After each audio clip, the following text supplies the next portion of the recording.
We're live. We're live. Good afternoon, everybody. Hello. And in person with We each other. are in person. I love that. We love this. Yeah. No. Yes. In community. I know what we're talking about today. Here we are. Oh Live man. and in person. But I'm like, I don't always like jumping straight into the topic. Yeah. You got anything interesting going on in your life? Oh boy. I mean, I'm on vacation this week, so that's interesting enough. And a couple of days in Sanibel, so I'm not complaining. Little time on the beach, time for some R&R, time to shut the brain off, and really much needed relaxation. That, that's going on. And then my son's flying right now on the plane. So I get to have both my kids in one place for the weekend and Mother's Day. So I'm really kind of feeling grateful in my heart for that right now. I could choke up, but I'm not going to, I think. Choking up's allowed. It is, right? Yes. I know you understand. I had a choke up moment this morning. So I go to a women's networking. We meet twice a month, and it's more than just networking. Like, we're actually speaking about wealth issues and like the energetics of wealth and the psychology of wealth and all of that. So it is a beautiful community. Net worth, it's called, instead of network. Net worth. But she said something this morning to me today that, she didn't just say it to me, to the group, but talking about loss and how that affects you going forward. And she said, usually that loss is a loss that you have sometime before the age of 7. And I sat there for a minute and I was just like, lost before the age of 7? Like, my grandparents were older than that when they passed away. And obviously my mom was way older than that when she passed away. And I don't think we had any pets before that to think about. And then I was like thinking, like, what loss did I have? And I realized, like, my first friend, my first bestie, we lived in this, I'll call it a duplex for lack of knowing what else to call it, home. We lived in the upstairs apartment. Her family lived in the downstairs apartment. And then when my parents bought a house, we moved we bought this house a few miles away from there. And they actually ended up moving into a house on the same block across the street. So we were still like totally close together. But then her family moved out to the country right before we started school, before kindergarten started. And I was like, here, my ride or die, my bestie is like gone. And so even though our families stayed in touch, like, I had that moment where I was like, I was abandoned. I had to go through school and tough it out myself. But I had that recognition of, like, there was a big loss for me before the age of 7. And so now I'm actually like, I haven't had the time yet, but I'm going to reach out to Paula. Hi, Paula. I don't know if you ever listened to the show, but you should. And but I'm going to reach out to her and just it might be affecting her too, and she doesn't even know it. So that's like one of those, and that's part of the work that I do too, is finding out people's hidden wounds, traumas, etc., that are living in our being, and fishing them out so that they no longer hold us back. I love that. So that was my morning. That's a deep morning. Yeah. That's a juicy morning. It was juicy. And I feel like that's, I think that's the conversations we kind of tend to have. It's not, even though we like to do the little superficial stuff. Oh, I love your hair, which I did say this today. Look at that hair, right? I loved it. I loved it. And we do these little, the superficial stuff a bit, but it never fails to go deeper. So, when we're in each other's presence, we're going to get to the heart of the matter. If there's vulnerability that needs to be talked about, or a feeling that needs to be talked about, I think it's what I love about our community, because we don't just hit the surface. I don't know what to think about that. Yes. So yeah, community is our topic today, Yeah. and showing up. And I don't know if any of you get my newsletter. I talked a little bit about. I did have a breakdown around community a couple weeks ago in the Sweat Lodge, and I think a lot of it is from the fact that I show up and I have expectations of other people showing up. And I know I talk about it all the time, like release expectations, release the expectations. But when you see so many people talking about, craving connection and craving something more in this life, you have to show up. You can't sit back and wait. Like nobody's going to do it for you. You have to show up. So to the community, because we say this all the time, like you're not meant to do this alone. You are not meant to do this alone. And so you have to create community. Yes. And the only way you create community is by showing up.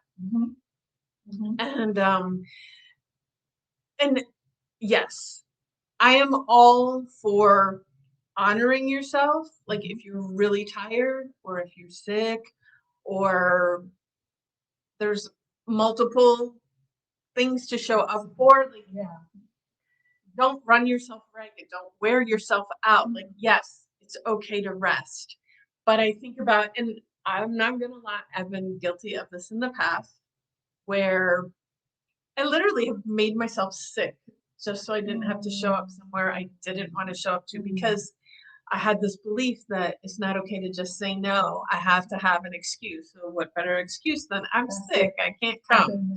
So, I'm not talking about like pushing yourself to your limits, running yourself ragged, but we do need to show up for each other. We do need to create these communities and put a lot of effort into it. So show up, damn it.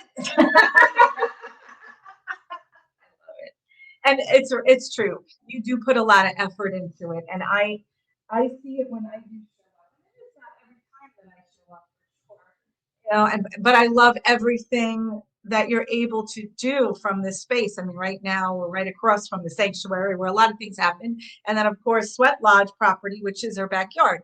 And every time I show up, I'm gifted with the presence of who is there, because they all are present. And it is a unique community in that way. It's not just, okay, we're just showing up, but we're kind of half-assing it, if you will. We're there, we're minded somewhere else. No, we show up, we're present, because it's like I used that word juicy earlier. It's like the presence of the people and the souls that show up, they're there for each other in a very committed way. I mean, if you're going to show up, you're going to, all of you, your mind, your body, your spirit, and we do pray together. We do have conversations that sometimes hit the vulnerable spots. We do have, a leaning on or a crying on a shoulder, so to speak. Some of us just like to be alone and cry. I get that. But we're not the type of people to say in a group and in a circle, if somebody starts being emotional, crying, good. It's a very safe, welcoming place to be, which I like. And that's what you were saying about Sweat Lodge and what happened a couple of weeks ago, right? We can cry. We can scream, we can cry, we can do whatever we need to do. And we are holding space for that person to go through it, because, I think the safety and the space that is there is unique. And that's what I want to say. And if you're longing for that, come see what we're all about. If it's scary to you, or you're afraid, or you're not sure, or you're hesitant because how will you be received? Well, I know people can sit in the corner and take a back seat and pull back and not share and express, and that's okay. But the more you put in, the more you get out of it. We're not judging. So however you want to show up, show up. But we're there to whatever extent you need to show up. Yes? Absolutely. And the other beauty of community that I always want to talk about, like, because yes, as a physical therapist, past physical therapist, present healer. Like one-on-one sessions are incredible. They're magical. They're great. And the healing that happens when you step into community is next level. Yeah. And makes you, oh, the air and sea show, like they're practicing. You probably can't hear it. It's not coming up on the mic, but Yeah, we got fleas coming overhead. but when you show up in community, the amplification that happens because everybody else in the room is, there are no words to describe how special that is. And you know, I do have to say, everyone's been asking, how was Egypt? How was Egypt? And at this point, it feels like Egypt was so long ago, even though it's only like a month ago. But the one thing I have noticed since I came back, because like you can't go to Egypt and not be changed. And I know I was changed, and I know that I energetically am showing up differently, and I'm energetically creating these events, what have you, at a different level. And like, so I've had 3 cacao ceremonies since I've gotten back. And, you know, many of the people that are at these cacao ceremonies have been to prior cacao ceremonies. And each one, it's like, this is different now. This is stronger now. But what, like me sitting back, you know, yes, I'm the leader of the show here. And I'm not here alone. Like everybody in the room has something to contribute. And watching these people just open up and share and hold the space. Like I don't have to hold the space for everybody anymore. The community holds the space for everybody. And that's, Wow. but that's something that takes time. That takes people showing up over and over again for that to grow. And, you know, who knows where you are listening to this? You might not be local, and it might not be our community that you can join. But I think it is super important for everybody to find their community, because humans are meant to work in community. And, you know, there's so much out there in the programming of the 3D world that wants us to be afraid of each other, to hate each other, to isolate us from each other, because they know there's power, not just like the physical power in numbers, but the love, the compassion that happens when people come together. And like the more time you spend with other people in a heart space, you realize we are all one. And the love that comes from that, the compassion that comes from that, the healing that comes from that, the growth that comes from that. Like we need to create community wherever we are. And like if you want to be part of our community, awesome, come join us. And if you're not here or our community doesn't appeal to you, find or create your own community, because we need to be community again. And I totally agree with you. And I think in the past, just to bring up your, you know, what you're saying about needing and finding. I mean, I searched for a long time, and I feel like there was an evolutionary process to me finding my tribe, because I did, you know, but it's where I am now. It wasn't for a long time where I've been, you know. I tried the Catholic Church. I tried, and it's not even to say I tried it and left. You know, it just, it's okay. I evolved into something different, into something more sovereign in my own divinity. And so some things fit, some things don't. I I think it's a wonderful place. And I also think all the churches can be a very wonderful place. I tried unity, for example. I tried non-denominational churches. I tried science of mind.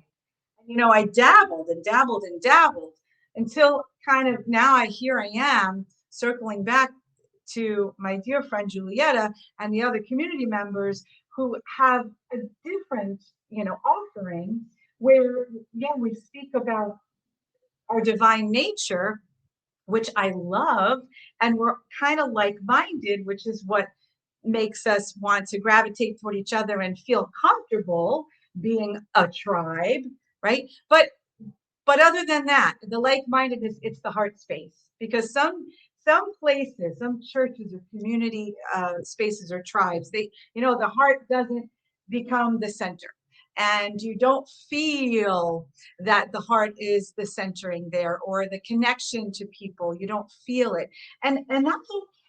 And maybe you're just going to experience that and move on to the next place or the next bunch of people, and until you find what suits you and what feels good and what sits with you and who sits with you and what they're saying and how you feel them authentically, in the communication, that's when this is the place for you. This is the people for you. These are the people who feed you. These are the people who know you. These are the people that see you. Like, we can say, I see you, sister. I see you. And which reminds me of Avatar, and I freaking love that movie. And I know you do too. But, like, I see you because you really want to be known through your community. You want people to know you enough to care about you. I think people, we lost the art of caring. And I see, especially like here in a bigger city, Yeah. I think pre-pandemic, like how much I would go out networking and how shallow it was, and just people exchanging cards, and there wasn't actually any connection there. And it was just empty. So yes, we were busy, we're out with people. Yes. Just because you're out with people doesn't mean that you're in community. Right. Like there needs to be seeingness and sharing things that matter to you, that have meaning to you. And so, when the pandemic hit and we couldn't network, I was relieved to not have to go out and do that anymore. But then also creating the commitment to creating true community space where connection can happen and we can support each other. Like, yes, you're going out networking to support your business, but unless unless I have true connection with you, why am I going to refer somebody to you if I don't know you, if I don't know your heart, if I don't know your dreams? Like, it gets lost. And and it's almost like networking is just kind of irrelevant and ridiculous. Like, let's work on creating our community and creating people who all love each other and care about each other, and then we will look out for each other and everything's going to be fine. But out there alone, you're not going to make it very far. And it's a hard place to be isolated. And I know a lot of people maybe feel more comfortable and isolated because they're fearful of being judged. They're fearful of what other people are going to think of them, right? And that's a biggie, I think, for a lot of people is, I don't want to say anything. I don't want to say anything wrong. I don't want people to think I'm weird or strange, which, by the way, we won't, because we're weird and strange. We're weird and strange. So it's all good. I'm like, who wants to be normal? It's so boring and it's so underrated. And that's part of the, this conversation has come up several times already this week, that so many people out there don't even know who they actually are because they're too busy trying to be what they've been programmed to be, trying to fit in, trying to perform. Yes. And like, you're in your community when you can fully be yourself. And the only way to learn who you truly are is to allow yourself that and start to play with it and see. But if you're shooting, doing all the things you're supposed to do, no, it doesn't serve you, and it doesn't serve humanity. And I think one of the most beautiful things about both the Sweat Lodge community and the ministry community here is the diversity. Yes. Like, we have all age ranges, socioeconomic ranges, ethnicities, religion. Like, it's such a diverse community, and the beauty is like everybody just loves everybody. Like the more, and even I see people like in the beginning, they might have shown a little piece who they were, they were like dipping their toe in the water and seeing like, is it safe for me to come out and play? And, now over the 2.5 years, like they're out there expressing their full selves, and everybody is embracing everybody. And to see people blossom like that. And so, like, I encourage you, if you're not in our community, if you're in a different, because sometimes that's like, it can get clicky. Like, sometimes I look at adults like, are you still in high school? Like the way that the clicky way that they're behaving, like, oh my God, did you see what they were wearing? Like, oh my God, can you believe what they said? Like, A, that's not very community, but like B, I encourage you to be the source of being accepting of diversity, of differentness, and for allowing people to be their authentic selves and express that. And so we can embrace that. I'm like, I don't want to live in a world that's beige. No. Oh, no. I want all kinds of colors and textures and all the things. Yeah. One of the things I like about, Fort Lauderdale is eclectic, and there's all kinds of shapes, sizes, cultural differences, and it's great. I've always loved that. And you're right. I don't want beige. We got a lot of color in here. No matter where you look, in both of our homes and spaces, it's color. But it's more interesting. It's more alive. It's more vibrant. And I want to say about, you mentioned something earlier about being supported in the community, and I want to say from my own personal experience, I was supported, and so much so in a way that has transformed me. I was not, and she's going to laugh because she's made a part of it, right? I was kind of holding back. I was kind of stepping down some things, and I had some wounds in the way. But when I started to even voice what I needed to and speak my truth, and then I started to sing, she just kind of fanned the flame, and I just want to talk about blossoming. And those are the things that become miraculous, kind of. It could you by yourself. No, that's the whole point, is that I just had a little piece of it, wanting to experiment with my voice, and the community made it possible. They held space. They energetically said, go for it, and let's do it. Let's hear you. Let's all listen.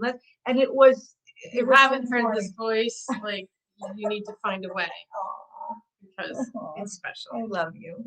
But see, it's that kind of stuff that, we're unique and special, and it is just such a warm, welcoming place of all sorts of gifts that we have yet to discover and uncover.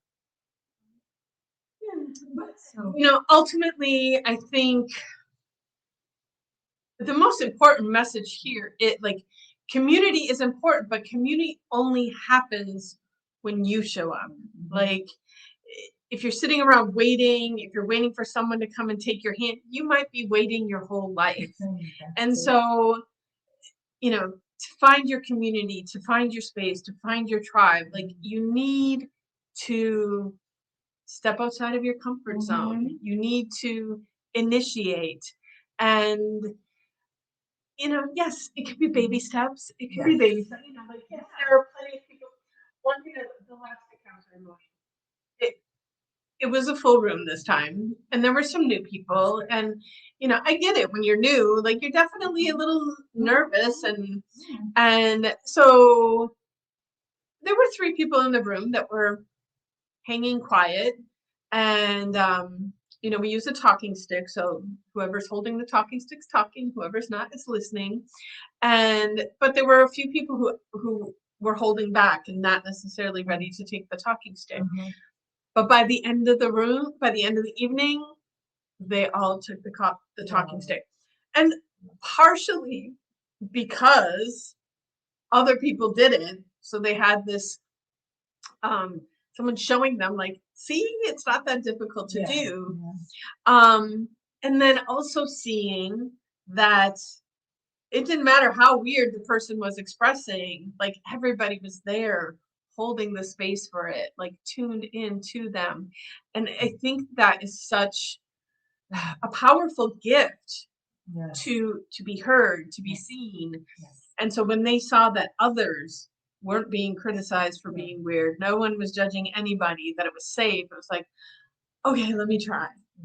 And then they shared. It was like some of those moments were the most profoundly, you know, like they thought they were going to come and just sit in the back and be quiet. And then when they did share, like everything shifted. And but it starts with you. Like community doesn't happen waiting for someone else to bring you in. And someone might bring you into the wrong community, the community that's not your community. But humans need community. Humans need it. And it's the only, you know, like when you look out at the world the way it is right now, I mean, occasionally I find people that think that everything's fine. I don't know. It doesn't feel so fine. Like my space, like my immediate space is fine. But when I look out there, I don't see everything fine. And I would like to see a world that's fine. And that only happens with human connection. That's true. And human connection makes community. And right? Yes, absolutely. I mean, it isn't fine. That's true. And we do create our own little spaces, you know, the way we can, right? We want, I mean, from my perspective, I want peace. I want love. I want friendship. I want, you know, a lot of different, what's that? Unity. Unity. I mean, she knows that's my favorite word ever. But I want that. I want that because I know, and let me say this experientially, I know what it feels like to have that mindset of unity. That community creates it. When you can look at the other as part of you, you have a different lens you're looking through. You have that compassionate lens you're looking through. You can say to yourself, well, from their perspective, or can I put myself in their shoes? Because yes, we've all done everything and we've been everyone and we have experienced a lot of what other people have experienced.